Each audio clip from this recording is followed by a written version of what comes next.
જંબુસર શહેર તાલુકા કોંગ્રેસ સમિતિ દ્વારા સંવિધાન બચાવો અંતર્ગત કાર્યક્રમ યોજાયો। વિગતે વાત કરીએ તો જંબુસર કોંગ્રેસ સમિતિ દ્વારા સંવિધાન બચાવો ભારત દેશના બંધારણના ઘડવૈયા ડોક્ટર બાબા સાહેબ આંબેડકરજી વિરુદ્ધ જે નિવેદન ગૃહમંત્રી દ્વારા આપવામાં આવેલ તેના વિરુદ્ધમાં કોંગ્રેસ સમિતિ દ્વારા કાર્યક્રમ માજી ધારાસભ્ય સંજયભાઈ સોલંકીની ઉપસ્થિતિમાં યોજાયો હતો। 17 ડિસેમ્બર 2024ના રોજ ગૃહમંત્રી અમિતભાઈ શાહે આંબેડકરજીની મજાક ઉડાવી જાતીય ભેદભાવ વિરુદ્ધ આંબેડકરજીના પ્રયત્નોનું અપમાન કર્યું હતું। જે આંબેડકરજીને પૂજે તેવા કરોડો ભારતીયોની ભાવનાઓની મજાક ઉડાવી સંવિધાન કે જે સામાજિક આર્થિક અને રાજનૈતિક ન્યાય પર આધારિત છે અને તે ગંભીર ખતરામાં છે। ગાંધીજી અને આંબેડકરજીના થયેલા અપમાનના વિરોધમાં જંબુસર શહેર તાલુકા કોંગ્રેસ સમિતિ દ્વારા કોટ બારણા ખાતે માજી ધારાસભ્ય સંજયભાઈ સોલંકી, તાલુકા પ્રમુખ શરદસિંહ રાણા, શહેર પ્રમુખ ઇરફાનભાઈ પટેલ, વિપક્ષ નેતા સાકિરભાઈ મલિક સહિતની ઉપસ્થિતિમાં કાર્યક્રમ યોજાતો। બાબા સાહેબની પ્રતિમાને પુષ્પમાળા અર્પણ કરવામાં આવી હતી અને બેનરો લઈને સૂત્રોચ્ચાર પુકાર્યા હતા। ગાંધીજી અને આંબેડકરજીનું અપમાન સહન નહીં કરે, હિન્દુસ્તાન જય ભીમ, જય બાપુ, જય સંવિધાન સહિત સૂત્રો પુકાર્યા હતા। ભારત દેશની એકતાને ખંડન કરવામાં આવ્યું છે। સમગ્ર દેશની ભાવના દુભાયેલી છે। ભાજપ દ્વારા કોર્પોરેટ પક્ષપાત સહિતની વ્યથાને લઈ વિરોધ નોંધાવ્યો હતો। આ કાર્યક્રમમાં જંબુસર શહેર તાલુકા કોંગ્રેસ અગ્રણીઓ, હોદ્દેદારો, કાર્યકર્તાઓ હાજર રહ્યા હતા। ભારતીય જનતા પાર્ટી કેન્દ્રની સરકાર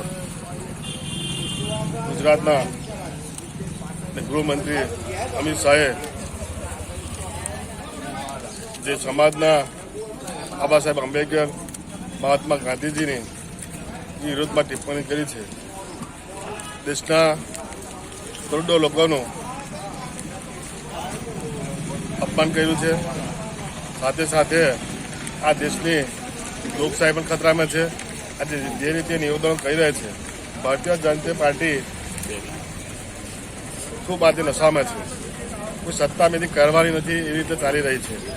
જ્યારે દેશનું સંવિધાન પણ આજે ખતરામાં છે। દેશનું સંવિધાન ખતરામાં છે તો દેશના કાયદાઓ બાબા સાહેબ આંબેડકરે દેશની સંવિધાન ઘણા વર્ષો 3 વર્ષ સુધી એમને જે પ્રમાણો તૈયાર કરીને દેશના લોકોની સુવિધા પડે આજે પણ એ પણ ખતરામાં છે। આજે કોંગ્રેસ પાર્ટી સખતમાં સખત વિરોધ કરે છે। તારીખ 8/2/2025ના રોજ અત્રે જંબુસરના કોટ દરવાજાએ બાબા સાહેબ આંબેડકરની પ્રતિમા પાસે કોંગ્રેસ પાર્ટી દ્વારા સમગ્ર દેશમાં જે અત્યારે દલિતો પ્રત્યે જે અત્યાચારો ચાલી રહ્યા છે, દલિત સમાજની તથા પૂરા ભારત દેશની જે એકતાને, યુનિટીને જે ખંડન કરવામાં આવી છે, માનનીય ગૃહમંત્રીએ જે નિવેદન આપેલ છે ગત દિવસોમાં કે જેટલું તમે આંબેડકરનું ઉચ્ચારણ કરો છો એટલું જ જો તમે કોઈ દેવી દેવતાનું ઉચ્ચારણ કરતા હોત તો તમને મોક્ષ મળી જાત।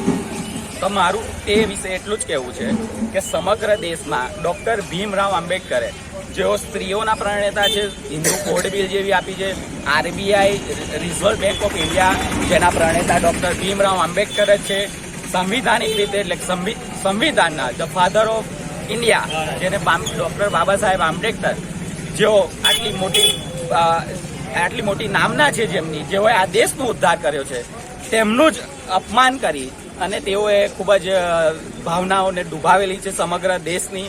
તે બદલ તે વિરોધમાં તથા જે હાલ ભાજપ જે અત્યાચારી આચરી રહી છે, સામાન્ય નાગરિકોને જે પરિસ્થિતિ લાવવામાં આવી છે, જે રેપો રેટનો વધારો છે કોર્પોરેટની અંદર, અને દરેક એમાં ભાજપના જ લોકો આગળ થઈ રહ્યા છે, તે પ્રત્યે વિરોધ નોંધાવવા માટે આજ રોજ અમે અહીંયા ભેગા થઈ અને આપણા જે આદર્શ છે ગાંધી બાપુ તેમનું પણ તેઓ માન સન્માન રાખી રહ્યા નથી, તે બધા જ વિરોધો માટે આજે અમે એકત્રિત થઈ અને અમારી ખેલદિલીનું મતલબ અમારા હૃદયપૂર્વક અમે દેશને વિનંતી કરીએ છીએ કે અમારી સાથે એકજૂટ થઈ અને અમને સાથ સહકાર આપી અને દેશમાં જે હવે પછીની જે સત્તા આવે તેમાં બદલાવ લાવી અને દેશને આગળ વધવાનો એક પ્રયત્ન કરી અને મોકો આપવો જોઈએ। જય ભીમ, જય સંવિધાન, જય હિન્દ।